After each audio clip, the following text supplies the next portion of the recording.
So yes, sound. Welcome to number 10, I believe it is. It might be back or forward, but who cares? It don't really matter. So, John, thank you for coming on this wet, miserable Sunday morning to come and share your experience, strength, and hope. And I know a fair bit about you, but there's parts of you that I don't know about. Obviously for the sake of the viewers and your journey. So. I guess we'll start with just sharing about who you are, where you're from, because you don't sound like you're from around here. No. And just about your upbringing and where things kind of crept in, Yeah. and where your life's at now. So yeah, Cool. over to you. What? So when I was about 9, up until about 9 years old, I was in Hartlepool, North East, County Cleveland, County Durham. So I do say no instead of no, and I do say are you sure instead of are you sure? Yeah. So we talk properly up there, and Right, John. yeah, and you know what? It's just a regular. I've got 3 sisters, 1 brother, and we lived happily from my point of view. Turns out towards the other family members, my dad was a bit of a. Don't know if you've seen the series Handicap. It's like a cartoon. So he's from Hartlepool. Funny enough, there's a statue, and so he was down the pub a lot. He spent all the money on gambling and down the pub. So Mum had to get like a second job and make things as well to sell and stuff like that. I never saw any of that. But later my family kind of explained that stuff. But my dad was of poor health and my mum is German and we've got family over there, so we thought bugger it, moved to Germany, new life. Dad got a new job and better for his health because he had like a lung condition and kind of turned everything around and again I can't really, apart from the money aspect, I had a good, Dad was great. I think I saw him once really, really drunk where he smashed some stuff up.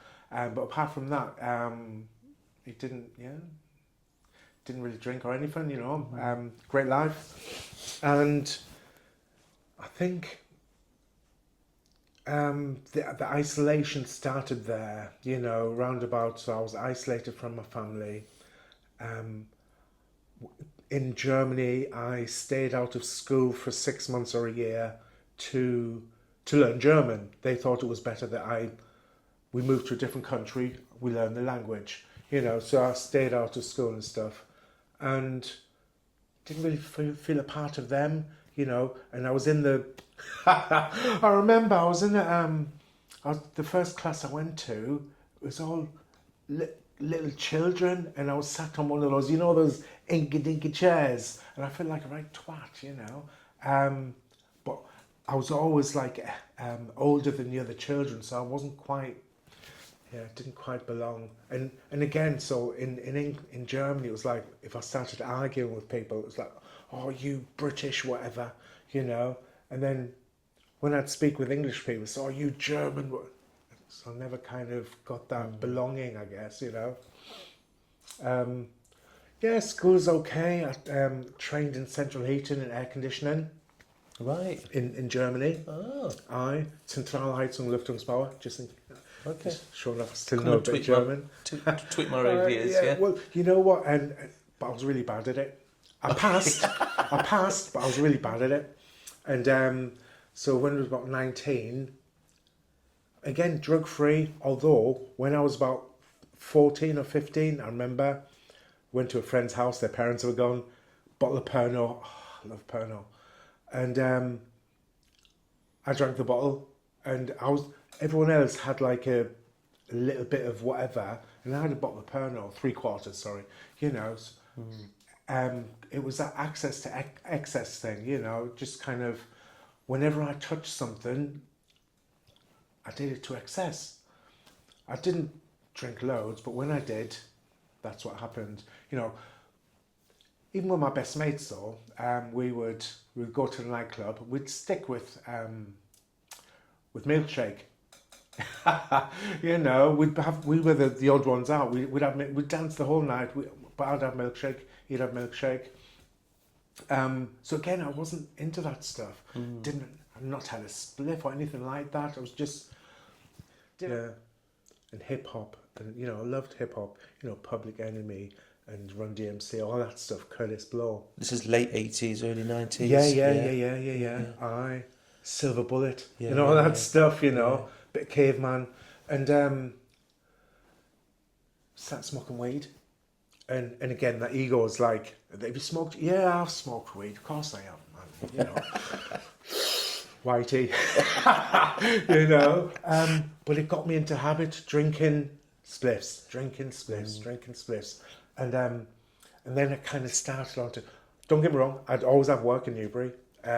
When I did lose one job, I'd normally, because I got bored with it, there was another job waiting. You know, but then started kind of like. Snorting kind of like on a Friday, snorting whiz off the desk at work, just to get in the mood, you know, and start getting to that party scene of. I remember going in. This is 91, so Cox in this abandoned mental health institution, which is a bit weird. Fitting. Yeah, right. I fucking know. And just expecting to see. People that were in the like living there just presumed to come. No, it was abandoned. I didn't realise, you know. But I was off my head. Yeah. You know? I don't know why. So just going back, John. Just Wiz ain't around very much anymore. No. But it was a thing. So in the for 90s. for those that are watching that don't know much about it, just a couple of minutes on Wiz. What did Wiz do for you? What kind of feelings did it give you? So Wiz kind of got me all ready to go. You know, come on, take on the world. Come on. And it got me ready for the night. It got me all, instead of like, can't be bothered, you know. But bit of Wiz, bit of amphetamine, whatever. You know. And it was kind of cool. I'm snorting in the line. This is my beginning of my drug career. You know, it was just seemed kind of cool. And Wiz was cheap as well, right? Oh, definitely in cheap. comparison to cocaine. Definitely cheap. Yeah. I'd never used cocaine. That was like a posh man's drug. And it was one of those drugs that I took in general to get myself prepared for ecstasy. You know, so I'd do some Wiz. The drug before the drug. Yeah. The party before the party. Literally, the party before the party. Yeah. The amphet before the bloody, the methylene dioxymethylamphetamines. The MDMA. God. The caps, yeah. And again, because I love music. I love dancing.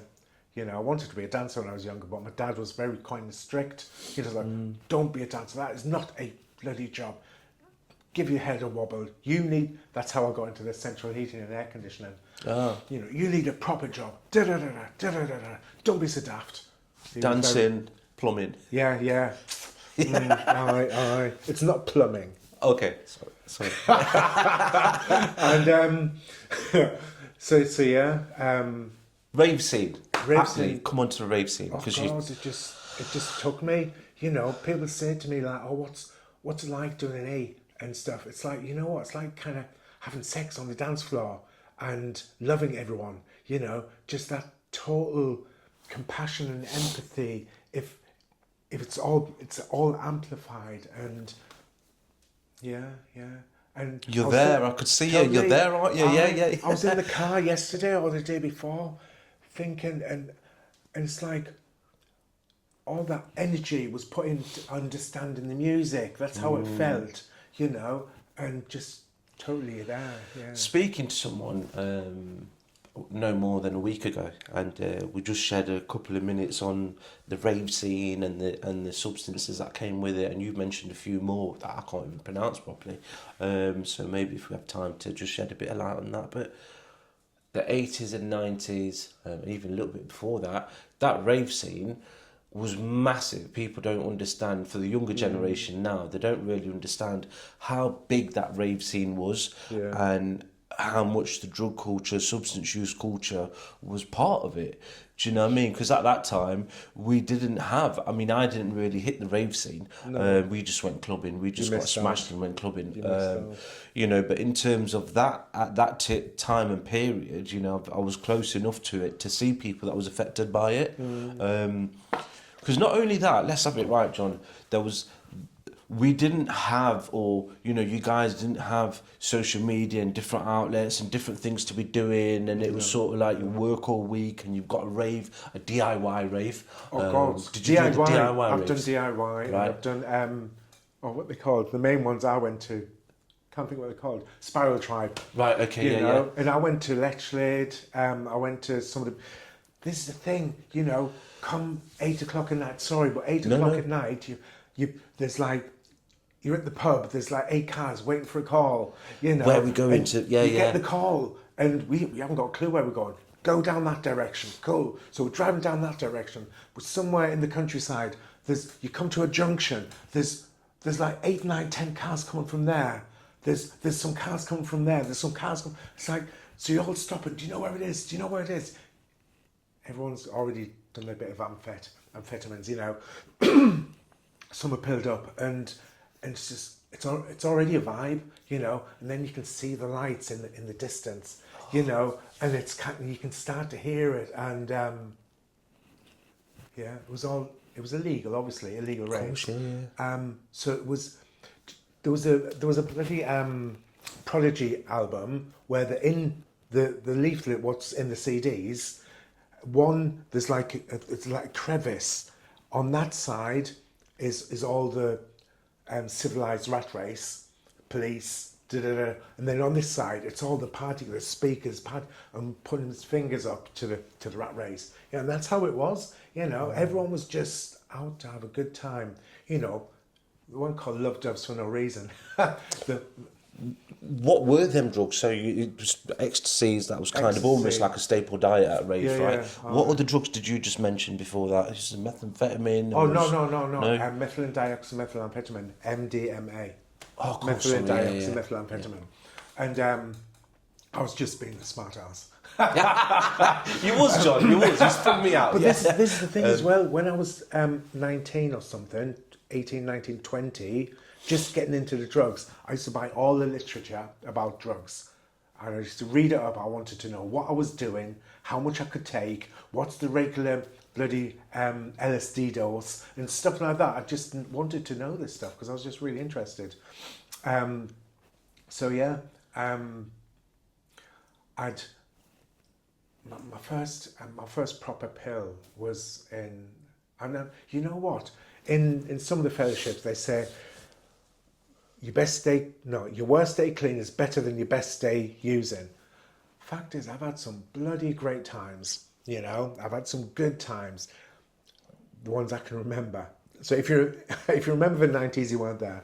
And Red and Yellow, that was my first pill at Fantasia, Little Cut House, you know, with Rat Pack and stuff.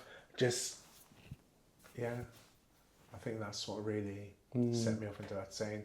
You know what? Again, I've mentioned it, so go on. No. How long was you in the rave scene? About 5 years. 5 years. Yeah, 5 years. But the access to excess stuff, what I mentioned, I was overdoing it. I wasn't just doing 1 or 2 pills a night. I was selling pills and doing like 10, 15, 20, you know. And even so, that in the morning, I remember dropping a pill just before we thought, you know, bugger it, let's go swimming, swim pool. I remember dropping a pill. And I was out of it, you know. And I dived in the water, cracked my head I was in the shallow end, you know, cracked my head on the floor. And that's bloody scary stuff, you know. Bad trips along the way as well? Yeah, oh God, yeah. A few bad trips, yeah. You know, LSD wasn't huge on my agenda because, again, sometimes it was a bit, you know, you white knuckling it sometimes, you know. And I mean, I prefer shrooms, but it seemed a bit more of a process, I guess, you know, getting making tea and drinking the tea rather than just whacking a microdot or whatever or a blotter into your mouth, you know. But I wasn't big on that. It was mostly amphet and ecstasy, Okay. you know. And a bit of solid, like cannabis. Of course, yeah. Rocky. But did you have any acid as well? Because acid Oh yeah, was yeah, part, yeah, yeah. Acid, part of LSD, that. yeah. So the LSD that we did either came on blotting paper like, Oh, as cool. a Right, problem, yeah. or a strawberry or whatever, you know, or as a microdot, you know, green, red, black microdots. Kind of look like flints from a lighter. Yeah, you know, yeah. Really strong. And but again, I've had some really messed up trips, some really good ones, but yeah.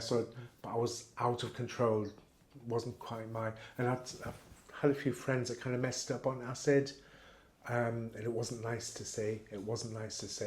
So yeah, it was just ecstasy, partying, and you know what? I remember the first time I did heroin.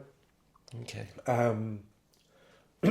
Went back to a friend's house, and my normal thing was 4 packs of Special Brew. First brewed in 1958 to commemorate Winston Churchill's visit to Copenhagen. Just putting it out there, and a bong session, you know. Right. That. But somebody came back with some reggae. Of course, you have to have the reggae. It was smoking weed. Reggae, heroin, and some 4-pack. Yeah, of course. You know, and classic. And so we smoked this heroin, and I'm like, didn't like it. You know, it made me feel sick. I can't remember if I vomited, but yeah, didn't like it. But I remember sometime later, tried it again, just to make sure I didn't like it. No, just because everyone was doing it. So I was like, I'm going to try that as well, you know. And I remember doing crack for the first time as well, round about the same time. But we'd shave it off the stone and put it into a Rizzler and smoke it. Right. You know, which was a bit weird. I didn't know any different. I was just doing what they were doing, and yeah. And crack was different to what it is today in terms of purity and.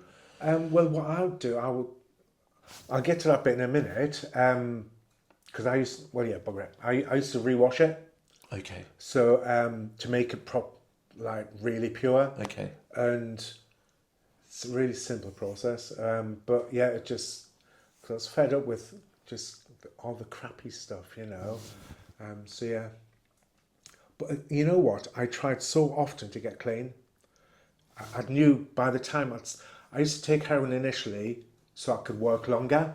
If I knew that there was overtime, we'd be with a mate of mine. We'd be like, okay, first, just need to pop home before we do some overtime. We'd go and score, come back, and we're working for 4 or 5 hours, just full out, is that the word? You know, just, yeah, and want more. Yeah.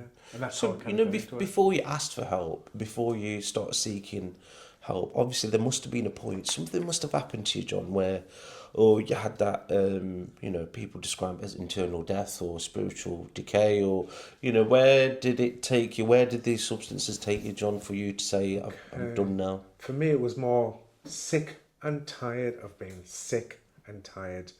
I always tell this story, but I bugger it. So I was living in Basingstoke, trying to get clean, and I was waiting to get on a script in Basingstoke, and my dad's called me. He's like, John, Hartlepool, John, your mum's got cancer. Came out of the blue. We need you to come. It's quite later stages. We need you to come up and just be with mum. I'm like, yeah. I was waiting to get on the script. Yeah, I'll be up. No worries. And then the next day, he's like, are you coming? I couldn't tell my dad that I'm on heroin, waiting for a script, because that would just be a total letdown for his son, you know.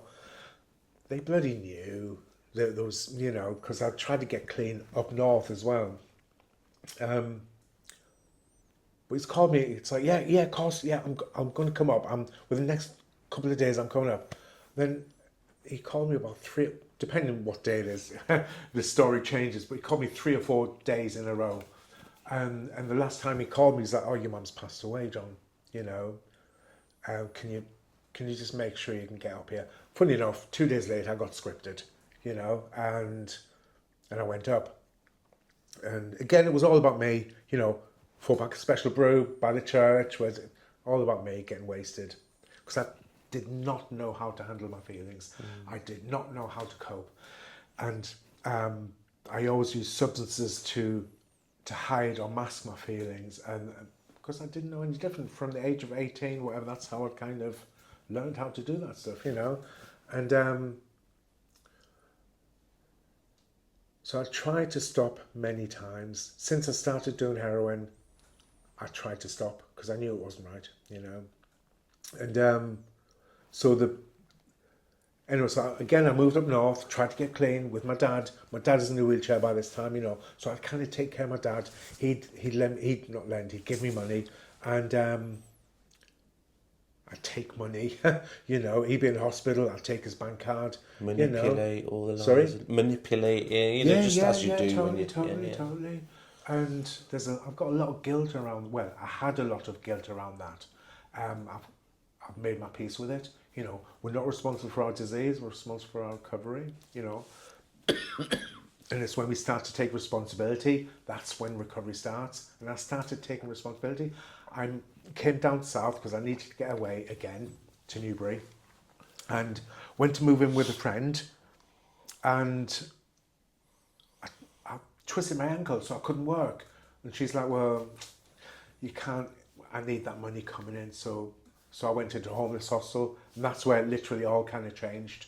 You know, not overnight, you know, but it was Two Saints hostel in Newbury, and they put me on the detox wing. I remember trying to detox loads of times, really, really struggling when I was detoxing, you know, kind of. How old was you at this? How old was you at this point? 20-ish. I don't know, 30. Yeah, okay. 35. Okay. I don't know. Yeah, that's okay. Yeah, I really don't know. But I was clucking that bad. I was vomiting, I had diarrhea. I couldn't get up the stairs, you know. I couldn't get up the stairs. You know, when you climb up the stairs, that's what I was, you know. And yeah. I tried my hardest to get clean. I went to the drug and alcohol services there. They got a script and stuff, and I'm like, okay, I want rehab. And they're like, okay, yeah, start putting some clean urine screens. I'm like, yeah. Started doing that. There was quite a few clear urine screens because I stopped doing heroin. Bit of crack here and there. And because I used to say I was married to heroin, but had a love affair with crack. So they both kind of go together, don't they, in general. And they're like, okay, so start doing groups. So I'm like, doing groups? Yeah, great. So clear urine screens, groups. And they're like, oh, you're doing great. Do you want to be a service user rep and start doing a bit of volunteer work? Yeah. Let's do that. So I was clear urine screens, groups, volunteer work. And then I'm like, oh, so can I get into rehab? They're like, well, you're doing really well, aren't you, John? I'm like, yeah, I'm doing great. We think you can do it in the community. Oh, mate. So I'm like, yeah, bugger you. I'll show you how well I'm doing. I went back out and started using again. Well, you know what? It's when they say that the disease, if that's kind of how you see it, the condition, the illness, the disorder, was doing push-ups in the back. And it just took me to another level. So I was injecting, not just arms. I've got track marks. I was going in my neck, you know, doing that one. And looking back at that now, it's a total different world. It's a different me, you know. But I just wanted to show the substance use services how they fucked me over, you know, just to prove it to you. I need it. And anyway, so I was in the hospital for 2 years. First stage and second stage, I was doing really fucking well-ish. And because I was I was injecting speed because that's okay as long as it's not heroin. How messed up the mind is, isn't it? And I had a friend that worked in housing, lived in Leicester. He's like, John, I can get you a flat in Leicester. Come here. So I googled what 12-step programs there are there, and there was loads. I'm like, yeah, Leicester it is. Oh, that was a bit loud. Leicester it is. And I haven't thingied that because you did that. Yeah, no, that's good. Okay. And so I moved to Leicester, got a flat, and you know what? I really feel I've got a lot of understanding for some of the guys that have been homeless to get put into housing, because I'd close the door when I'd leave the flat. I'd be like, shit, I'd switch everything off. So I'd go back in. I'd switch. I'd check. Oh, is the heater? I'll go out. Literally, I'd do this 6 or 7 times. I'd go out, in, out. Eventually, I'd just switch all the fuses off, and then I know I was calm. I could go out without worry. So yeah, there was a lot of anxiety around that stuff. So I get it. We condition ourselves, and sometimes we don't realise we do it. And started doing 12-step programs, AA, NA, CA. Started doing smart recovery, and any group that was going, I would be there. I would do 90, 100 meetings per week in the 90 days. So I'd do a meeting or 2 every day. I would do volunteer work. I did a magazine called Be Independent. Nice. And so I edited that. It was just me. The services gave me a laptop so I could do this stuff. It was a full-time job. If I could be a full-time addict, I had to be a full-time responsible, productive member of society. I had to be doing something. So I was doing lots and lots of volunteer work. Evening, so daytime volunteering, every evening meetings, weekend meetings. Just going back, just for you to, someone mentioned it yesterday as well, 90 meetings in 90 days. What does that mean, John? Why do we do it? Okay. Some psychologists say that you need to repeat something 30 days over every day to start changing your habits. But with addiction, it's such an important facet that we've learned how to deal with with feelings and life in general, life on life's terms, by using, not life on life's terms, but life by using drugs to deal with any kind of stressful situation, any good feelings, any bad feelings, any feelings. So that we have to reprogram ourselves. We have to, they say, you only have to change one thing. Everything. That's everything. Change all the negative people, places, and things. Replace them with positive people, places, and things. Where better to go than to mutual aid? Mutual aid being like peer support, stuff like that. Addicts supporting addicts. So before you know it, it becomes a habit. You have a coffee before the meeting. That takes up an hour of your evening. Then you have the meeting. That's an hour and a half. Then afterwards, we'd often go for coffee or perhaps a meal. It's all that unity. Instead of, because an addict alone isn't bad company. So instead of sat at home twiddling thumbs or watching Judge Judy, other quality programs are also available. Just like the Costa, there's other quality coffees. And but just to say that is a massive, because I know you, and I know the social aspect of it is massive for you. Yeah. You're always out having the coffees, and you're always out going. Yeah. Today you're going ice skating, roller skating. Yeah. And I think it's really important for those that come from that lack of intimacy, lack of relationships, lack of kind of being on their own, to have that and the fellowship gives that in abundance. Not just coming to a meeting and just giving it the licks in a meeting, coming out and actually having a social life outside of the meeting. And probably I should do a little bit more, but I've got a baby now and a partner and I live a little bit out of town, do you know what I mean? So are you saying that you're letting the life NA gave you get in the way of... Sorry, I was joking. But this is the thing. We learn to navigate the sea of life by using 12-step programs. Yeah. And it is a bridge to regular living, whatever that means to the individual. not everybody does 90 and 90. No, I know and some. that's okay. Yeah. I've used with people that have not done 12 steps at all, any kind of recovery meetings, and they go out to the pub for a few beers occasionally now, and these are people that I used with. They used just as hard as I did, if not more. So yeah. It's great, man. It's great. I see what you do in the community. You know, I see the levels of effort that you put in to your work and your own personal life as well. And it's something to be admired. You know, like you say, for all anyone cares, you could just go into work, collect your paycheck, and then go home, turn the lights off, and watch Judge Judy and other quality programs. Do you know what I mean? It's you have that entitlement to do that, but you choose not to. I choose not to. You choose not to. You choose to get out on a Sunday morning, sit here with 3 cameras in your face. There's always that. There's that. There's that poem. Somebody, you know. I can't remember how it goes, but it's talking about, you know what. It's always somebody else that does stuff. Well, no, that's somebody. If they don't do it, who does it? You know, who's there to support the newcomers in the meetings?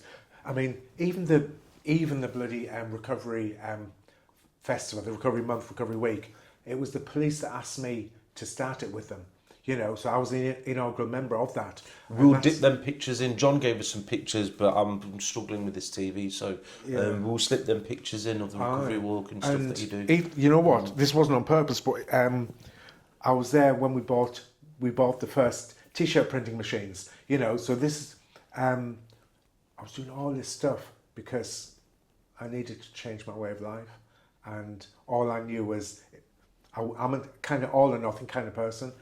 So I had to kind of jump in. And the thing is, we talk about the illness of addiction being a threefold condition: physical, mental and spiritual. And now anybody, any muggle, you know, like the non-magical people, they can have that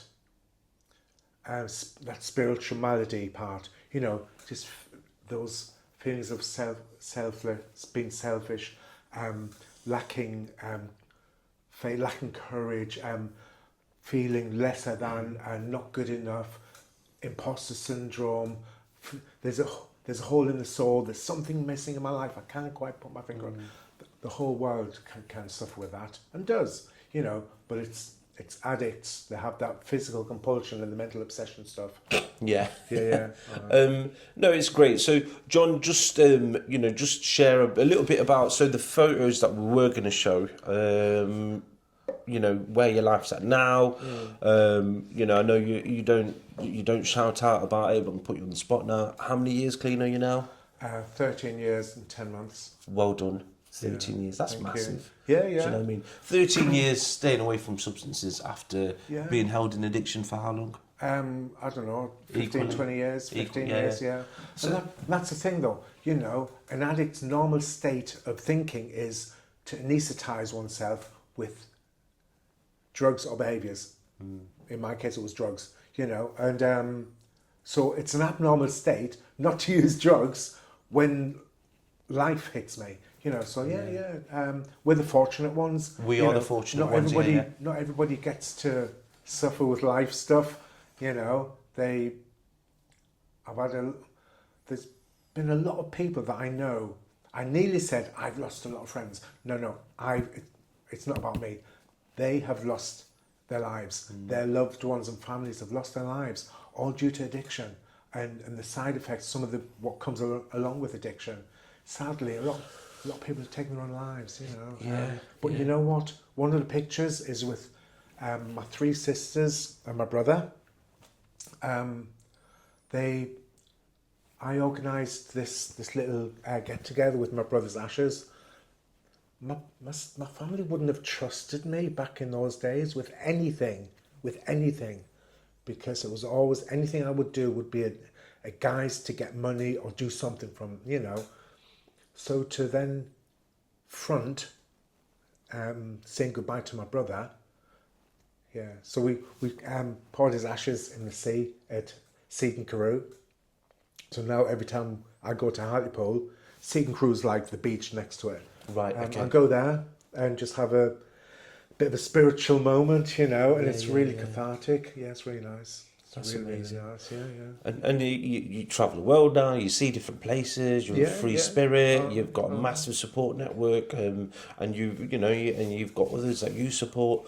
And just finishing off, you don't need to say where, but just finishing off, what do you do for a living? Because I think that's really important as well, because by rights, you could go stack shelves, or you could go do, you're quite creative, you could do stuff out elsewhere, but you've kind of dedicated your life to...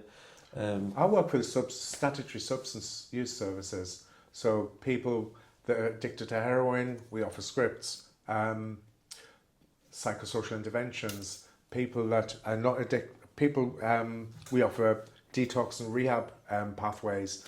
We offer group work. We offer one-to-ones. We offer blood-borne virus tests, and we offer naloxone. And again, I think when I start, the beauty of what we do, because we both do it, is when I see somebody potentially homeless or precariously housed, vulnerably housed, get a little bit of confidence, get somewhere to stay, and start getting steady on their script. If they're on the script, or if they're dependent on alcohol, if they reduce and they start to get some kind of normality, and see the lights come up, they start to think, they start taking responsibility for some of the stuff they've done, and instead of just blaming, that blame throwing, it's fucking beautiful, and when we get positive closures, so where somebody's exited the service and they're doing really great, that's fucking beautiful. Amazing. Why wouldn't we do that stuff? Know damn well where they come from. Yeah. And really I love the group work. I love standing up on the whiteboard and doing like ABCs or CBT, and even delivering training as well, because I've seen you delivering training and that kind of stuff. And it's amazing, John. I just wanted to highlight that, do you know what I mean? Because a lot of guys and girls that like us are cut from the same cloth. We've now kind of, by rights, we're quite creative. We could do stuff elsewhere for more money. We have different opportunities that arise, but we choose to stick around and help those unfortunates that we once were in that position. I didn't choose. I know it's a very cliched thing. I didn't choose this life. It chose. I truly believe that. I really truly believe that path was given to me. Amazing, fantastic. Thank you so much, John. Honestly, really, thank you so much. And I got to know a little bit more about you that I didn't know. So filled in some of them gaps, and hopefully you guys have got something from what John shared, and John's a massive example, and just to finish off as well, John, you could kind of highlight this, not saying where, but because everyone's got their own services where they live, just to highlight, I always say at the end of every podcast, reach out for support, go to your local services, look online. In comparison to how things were 20 years ago, support is so much more easily accessible today. God, it took me 6 months. Do you remember the Basingstoke story? It took me 6 months to get on a script. Now, it can be within a couple of weeks. Yeah. If you're homeless, potentially even quicker. We got someone scripted in 4 days. Last week. 4 days. They came through and it was sort of emergency pushing through. Yeah. That's huge. Life-saving medication. And these things as well. So. Like I say, reach out. There are so many things available. Seek support from your local services. Seek support from a local treatment centre. Seek support online. Face-to-face. I thought you were talking about the Seek Recovery Network. Oh, literally, the Seek Recovery. Yeah. Literally, it's all over. Even that. Even that Seek Recovery Network, and you've got the you've got the Spinney Hill recoveries, and you got so many. Dear Albert places. Stairway Project. Huge. In my recovery. Huge. So. If we can do it, so can you. Yeah. Is this where I give you my bank details? Yeah. John, thank you so much.